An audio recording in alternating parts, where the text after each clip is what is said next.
कहा है। सबको लगता है कि अगर कोई ग्रह हमारा नीच का हो गया तो हमारा वो नुकसान ही करेगा। नहीं, लेकिन ऐसा बिल्कुल नहीं है।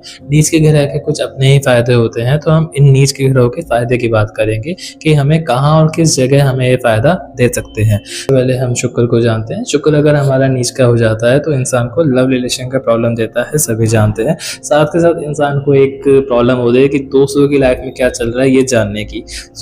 ये भी इंडिकेट करता है कि इंसान का शुक्र नीच का है या फिर शुक्र उसका पीड़ित है। लेकिन इसका फ़ायदा भी है। शुक्र अगर तुम्हारा नीच का हो जाए तो फाइनेंस सेक्टर में बहुत अच्छा फ़ायदा दे सकता है, इंसान को बहुत अच्छा चार्टेड अकाउंट तक बना सकता है। ये शुक्र नीच के होने के फ़ायदे। अगर बात करते हैं मंगल की, मंगल अगर हमारा नीच का हो जाए, हाँ ये ज़रूर है कि इंसान में कॉन्फिडेंस का थोड़ा कमी रहता है, इंसान बहुत जल्दी डरने वालों में से होता है। लेकिन इस नीच के होने की वजह से इंसान बहुत अच्छा बेबी सिटर बन सकता है, बहुत अच्छा केयर टेकर बन सकता है, इंसान बहुत अच्छा सर्जन बन सकता है। ये मंगल नीच के होने के फ़ायदे हैं। अब अगर हम नीच के बुध की बात करें तो ये इंसान को बहुत अच्छा पोएट बना सकता है, बहुत अच्छा कॉमेडियन बना सकता है, बहुत अच्छा क्वार्ट लिखने वाले जो होते हैं, क्वार्टर उन्हें बोलते हैं, जो बहुत बड़ी बातों को भी कुछ शब्दों में समझा दे। ये नीच का बुध। नीच के सन की बात करें, देखो सन और मून कभी नीच के होते हैं नहीं, ठीक है। लेकिन फिर भी अगर हम नीच के ग्रहों की बात कर रहे हैं तो अगर मान लो सन तुम्हारा नीच का हो रखा है तो ये तुम्हें बहुत अच्छा ना मूवी डायरेक्टर बना सकता है, क्योंकि वो नीच का तो तुला राशि में ही होता है। और इवन आप जितने भी डायरेक्टरों की कुंडली वगैरह देखोगे तो उनमें कहीं ना कहीं आपको सन या तो शुक्र के साथ मिलेगा, शुक्र का इन्वॉल्वमेंट मिलेगा, सन नीच का मिलेगा। तो यहाँ कहीं ना कहीं शुक्र का इन्वॉल्वमेंट की वजह से सन बहुत अच्छा डायरेक्टर बना सकता है। ठीक, मैंने पहले भी कहा कि सन और मून ये नीच के नहीं कहलाते हैं। फिर भी चलो मान के चलते हैं कि चंद्रमा भी तुम्हारा नीच का हो रखा है, वृश्चिक राशि का चंद्रमा है। वृश्चिक राशि के चंद्रमा की एक चीज़ बहुत अच्छी है, इंसान रिसर्च में बहुत अच्छा कर सकते हैं, पहला।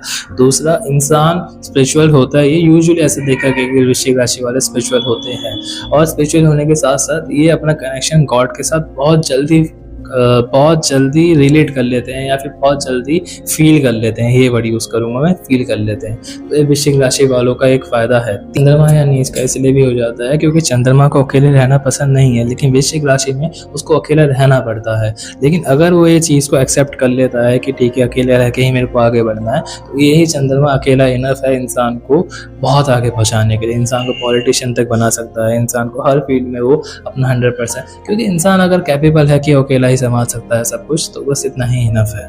तो इसलिए चंद्रमा और सूर्य डेबिलिटेशन में नहीं आते हैं, बस उनकी रिक्वायरमेंट फुलफिल करनी होती है। फिर चंद्रमा वृश्चिक राशि की रिक्वायरमेंट है कि तुमको अकेले रहकर ही आगे बढ़ना है, तुम ज़्यादा किसी से एक्सपेक्टेशन नहीं रख सकते।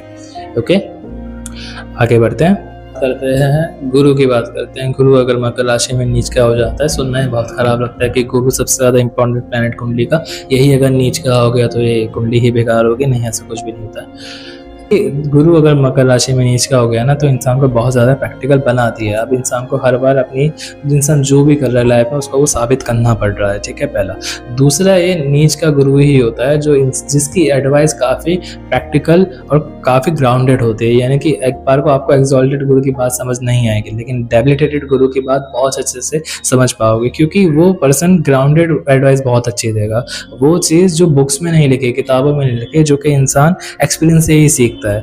बड़े बड़े सीई होते हैं कंपनी के, उनके जो जस्ट अंडर काम कर रहे होते हैं ना, जो असल में जिनके ऊपर पूरी कंपनी का सहार होता है, यही होते हैं डेबिलिटेटेड गुरु वाले, या फिर गुरु का कनेक्शन शनि के साथ में, क्योंकि वो प्रेशर वो ही झेल सकता है। डेबिलिटेटेड गुरु वाला एक रिस्क लेने से भी करोड़ों का नुकसान हो सकता है। तो ये डेबिलिटेटेड गुरु वाले बहुत ज़्यादा ग्राउंडेड होते हैं, प्रैक्टिकल होते हैं। और यही डेबिलिटेटेड गुरु, हाँ ये है कि ये रिश्तों को लेके कहीं ना कहीं प्रॉब्लम देता है, क्योंकि डेबिलिटेटेड ऑफ कोर्स, लेकिन बाकी चीज़ों के लिए, करियर के मामले में ये गुरु बहुत अच्छा है। ओके, नीच के शनि की बात करते हैं। हालांकि शनि को भी नीच का कंसिडर नहीं किया जा सकता, क्योंकि 2.5 साल तक शनि नीच का ही रहता है। फिर भी हम बात करते हैं कि चलो शनि तुम्हारा नीच का है।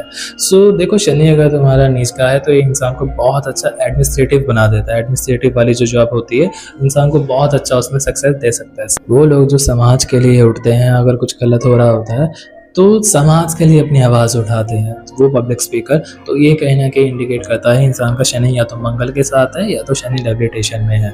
इवन नीच का शनि कभी एक बार इंसान को बहुत अच्छा फिजिकल ट्रेनर भी बना देता है, जैसे कि योगा ट्रेनर हो गया, मार्शल आर्ट ट्रेनर हो गया, कुछ भी ऐसा फिटनेस ट्रेनर से लाइक। ये इसमें भी कहीं ना कहीं शनि मंगल का इन्वॉल्वमेंट होता है। ठीक है, तो अब हम बात करते हैं राहु और केतु की। सी राहु और केतु कभी भी एक्सॉल्टेड या फिर डेबिलिटेटेड नहीं होते। इनके केस में डिपोजिटर देखना बहुत इंपॉर्टेंट हो जाता है। जैसे कि अगर तुमको स्पोर्ट्स में बहुत अच्छा करना है ना, तो तुमको मंगल की एनर्जी चाहिए, और मंगल की एनर्जी और अच्छा बूस्ट करने के लिए और 10x करने के लिए उसमें राहु का इन्वॉल्वमेंट होना चाहिए। यानी कि राहु वृश्चिक राशि का होना चाहिए, तो या तो मेष राशि का होना चाहिए। ठीक है, इसके अपोजिट अगर मान लो तुम्हें केमिकल फील्ड में जाना है, ठीक है, तो वहाँ पर तुम्हें शुक्र का इन्वॉल्वमेंट 8th हाउस से होना चाहिए। लेकिन उसमें केमिकल फील्ड में भी तुम्हें और रिसर्च में जाना है, तो वहाँ पर शुक्र और केतु का इन्वॉल्वमेंट आ जाएगा। ठीक है, यानी कि केतु तुम्हारा वृषभ राशि का होना चाहिए। ठीक है, तो इस तरह से ही देख के राहु और केतु का बताया जा सकता है। राहु और केतु भी